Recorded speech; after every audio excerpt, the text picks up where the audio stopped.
Praise lord. దేవుని నామానికి మహిమ కలుగునుగాక.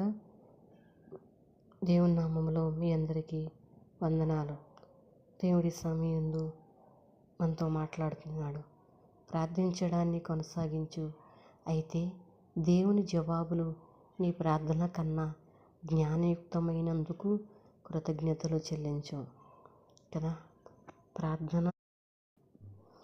మనం ప్రార్థించేటప్పుడు అనుకుంటాం, ఎంతో గొప్పగా నేను ప్రార్థిస్తున్నాను, ఎంతో చక్కగా ప్రార్థిస్తున్నానని. కానీ దేవుని జవాబు అంతకంటే గొప్పది, ఎంతో జ్ఞానమైనది. అందుకు దేవుడికి మనం కృతజ్ఞతలు చెల్లించాలి. మనము అడిగే వాటికంటే, ఊహించే వాటికంటే ఆయన మన ప్రార్థనకి మించిన కృప ఆయన మనకు దయచేస్తున్నాడు. అందుకు దేవుని కృతజ్ఞతలు చెల్లించేవారిగా మనం ఉండాలి. ఆమేన్. అట్టి కృపతో దేవుడు